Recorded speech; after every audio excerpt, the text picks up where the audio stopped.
Good morning from beautiful Oaxaca City. I'm up bright and early today to head to the town of Matatlan, about an hour's drive from Oaxaca. It has the self-proclaimed nickname, the world capital of mezcal, due to the number of palenques located here. A simple drive down the main street, and you'll see that the main business here is mezcal. I'm excited to share with you this female-owned and operated spot, a rarity in the mezcal making world. And together, we're going to learn how to make a very unique type of mezcal. Good morning. And early morning it is.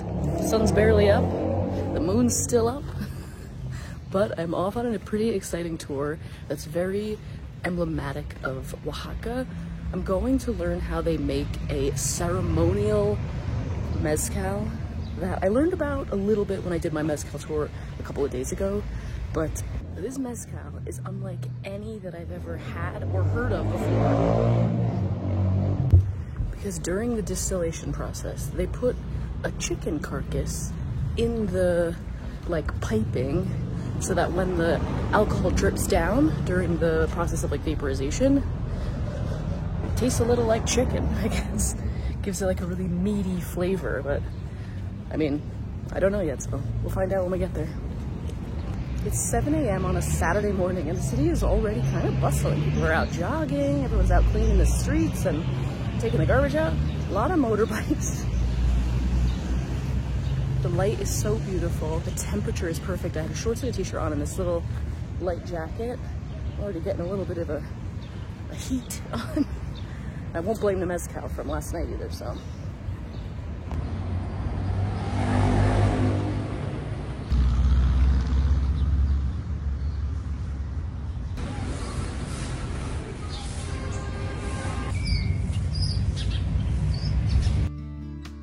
After meeting up with the rest of the group, we hopped in a van and headed to Matatlan. We arrived at Mezcaleria Eternidad and were immediately put to work. If we wanted to take a bottle of our mezcal home, we needed to start the final distillation process so that I would finish before the end of the day. We needed some of the dry maguey leaves and dirt to start our fire, so gathered those first. Then we chopped up the different fruit, including apples, oranges, and pineapple. And of course, we needed to get the chicken ready. Because today we're making a ceremonial mezcal known as mezcal de pechuga, or chicken mezcal. So we poured the fruit into the copper tun, along with the mezcal that's already been distilled once. Then it was time to hang the chicken above the top of the mezcal where the vapors would be evaporating.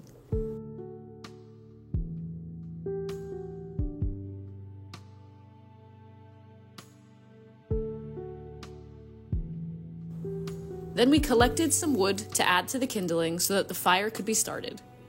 After about 10 minutes or so, the first drops of mezcal had wound their way through the copper tun and down into our cups. These first few drops of mezcal that come out of the distillation process are called the puntas and are between 55 and 70% alcohol. So, of course, we had to have a little sample.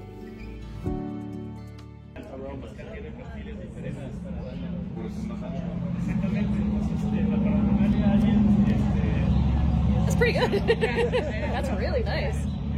It doesn't taste a lot like chicken. If you didn't tell me that there was chicken in it, I wouldn't.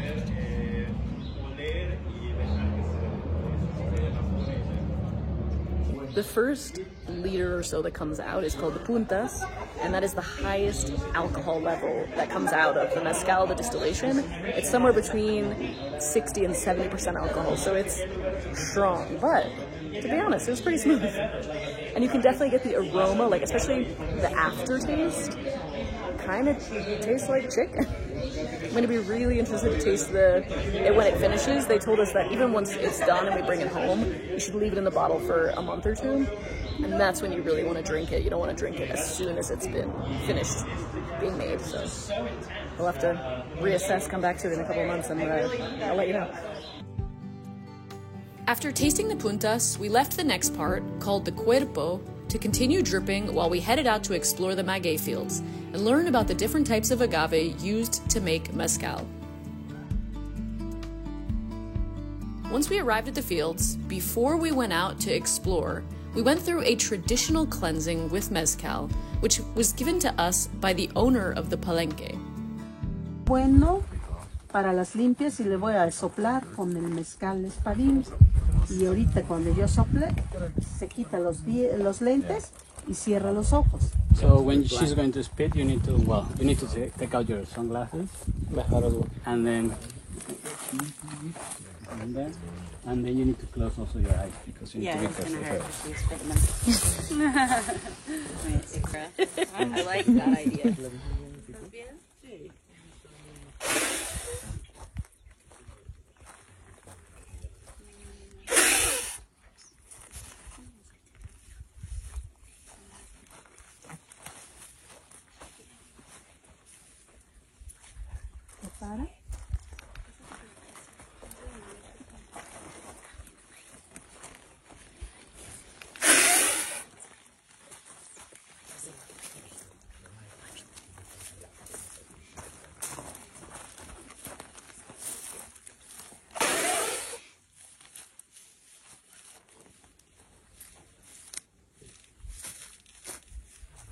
Así, listo.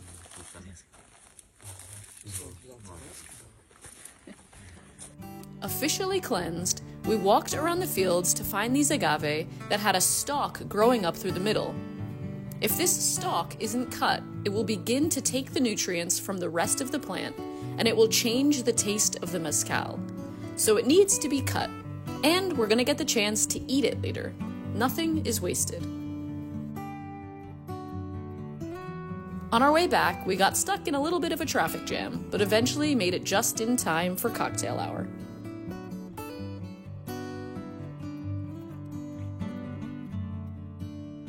A little espadín mezcal with fresh lime juice and salt around the rim. Very refreshing after being out in the sun for a few hours. Margarita. Kind of. Well, I think it's got lime and mezcal and salt on it. I had no idea it had the alcohol. Delicious. I know. It tastes so good. I was like, Arriba. Abajo. Al centro.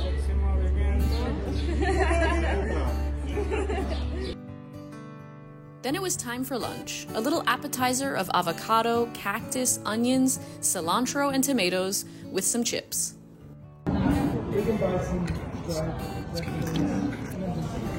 Ooh, it's so creamy.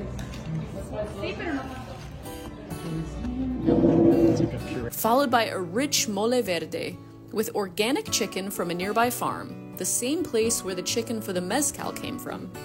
And for dessert, some fried plantains with cream. After refueling, it was time to finish making our mezcal.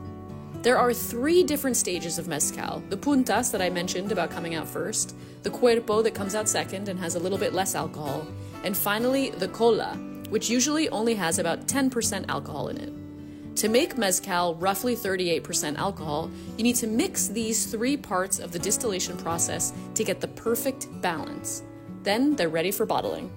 One of the coolest things about this distillery is that it's completely women-owned and operated. The original maestro was the father of the family. He passed away a few years ago, and now the mom and the 2 daughters run the whole show, and yeah, it's pretty cool.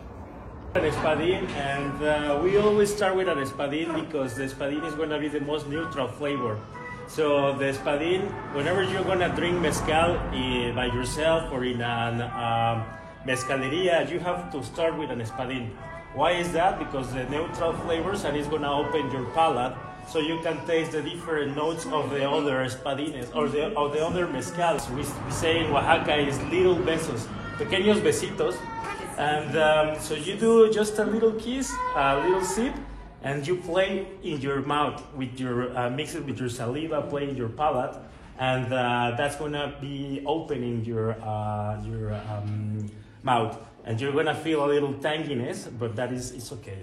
Okay, so we're gonna start with espadín. The quiche, one of my favorites.